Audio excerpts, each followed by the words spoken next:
bahwa semua yang kita makan itu akan menjadi darah daging.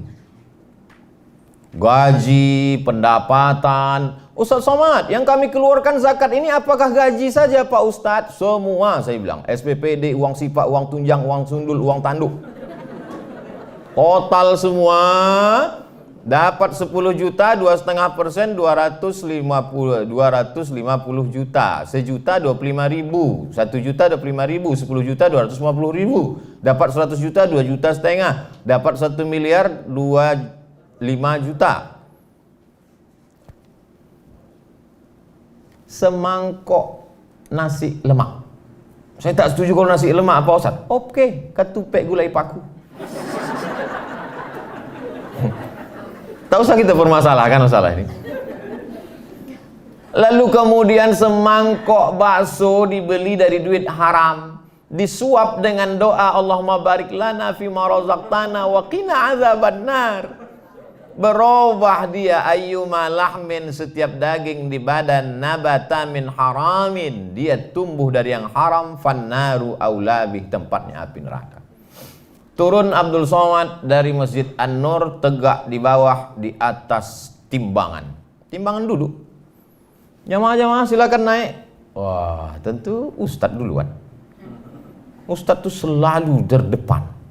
Pas giliran undangan makan, Ustadz dulu. Pas timbangan, Ustadz dulu. Begitu juga waktu saya masuk ke rumah sakit umum Arifin Ahmad, masuk ke ruang ICU, saya dulu dipakaikan mereka baju, masuk. Bapak tak masuk, kami di luar aja Pak Ustadz. Begitu saya keluar, saya tanya, kenapa saya aja masuk? Disitulah penyakit menular tuh Pak Ustadz. Sampai hati jamaah. Naiklah saya ke atas timbangan tadi. Rupanya di atas timbangan tuh ada 10 knot. Diletakkan kaki jari-jari ini, langsung keluar ada datanya. Kolesterol, gula darah. Canggih timbangan ini. Bisa dibacanya tapak kaki kita. Lama saya temenung Bu, Pak. Terpikir saya, andai nanti di akhirat ada juga timbangan model macam itu naik, setelah itu keluar tulisan print outnya. Abdul Somad, berat kau 50 kilo, yang halal 10 saja. Padahal selama ini doa kita, Rabbana atina fid dunya hasanah wa fil akhirati hasanah wa qina azabannar. Saya kadang cerita tentang neraka ini banyak orang tersinggung. Alah, cerita-cerita neraka macam dia dijamin tak masuk neraka aja. Kita kan berharap. Tapi saya yakin di PTA ini tak ada tersinggung, karena di sini memang sudah wilayah bebas korupsi. Cuman masalahnya acara ini kan ditonton webinar seluruh Indonesia. Di daerah-daerah kalian yang di luar sana belum jamin ini. Kalau kita raba pipi kita tak sakit, berarti tak ada jerawatnya. Yang sakit itu cuman yang punya jerawat dan yang berbisul aja. Jadi kalau ada orang balik dia ke rumah, aku tersinggung dengan ceramah Ustaz, berarti kau berjerawat berbisul. Yang dibahasnya 4 tuh aja, selingkuh, narkoba, korupsi, emosi. Apa timpan 4 tuh ada pada dirimu? Kalau tak ada tak akan tersinggung kita.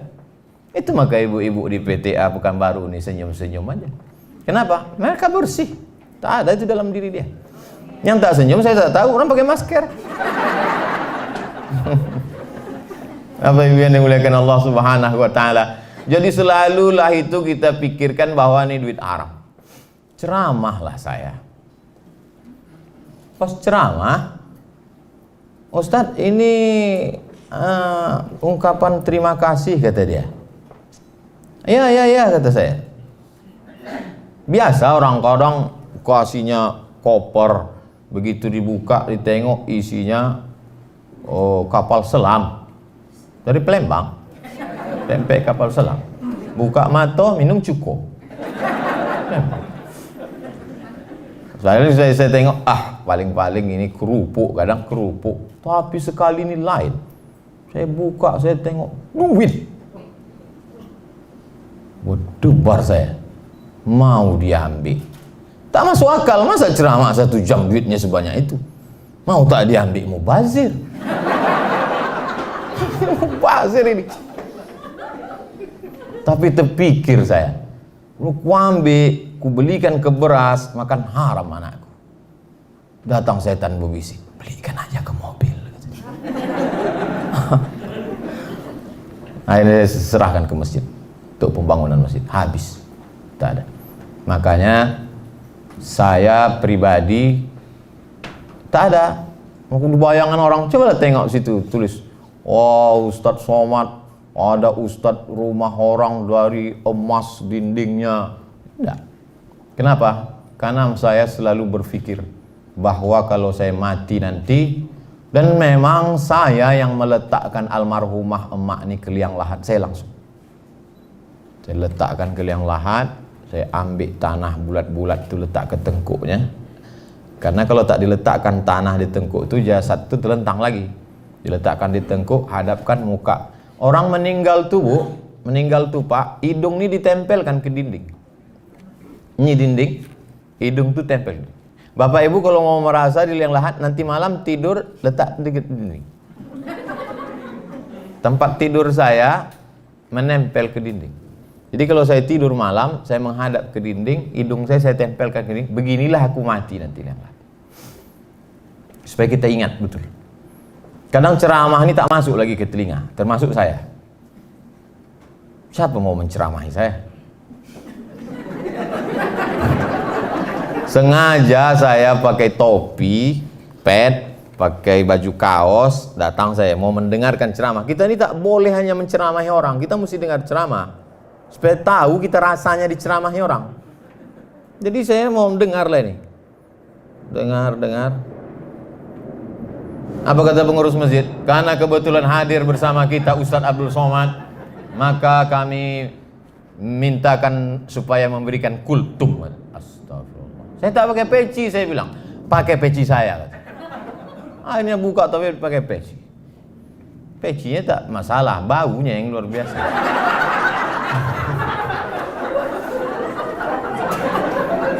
Jadi saya, yang menasehati saya itu adalah, nah itulah. Makanya saya usahakan dalam sebulan itu paling tidak sekali mengantar jenazah ke kubur. Karena itu lagi yang bisa menasehati. Orang di rumah makan tuh, Bu, Pak, banyak yang tak selera makan. Kenapa? Itu tiap hari dia tengok. Tanyalah orang rumah makan. Begitu juga dengan desainer-desainer pakaian, pemakeup artis-artis tuh, yang tiap hari jumpa perempuan. Banyak yang tak berselera lagi menengok perempuan. Iya. Begitu juga bahayanya orang yang berkecimpung di dunia agama ini. Sehingga nasihat itu bagi dia cuek aja, tak masuk lagi. Termasuklah orang di pengadilan tinggi agama. Tapi yang belum dapat WBK. Kalau udah dapat itu udah luar biasa. Saya kalau yang live langsung di sini ini tak perlu saya khawatirkan. Yang khawatirkan yang webinar nih lah.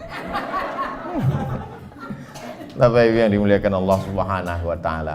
Jadi memang selalulah kita pikirkan makanan kita ini. Atib mat'amak takun mustajabad da'wah. Jaga makananmu karena itulah sebab-sebab doamu dikabulkan atau tak dikabulkan Allah Subhanahu wa taala.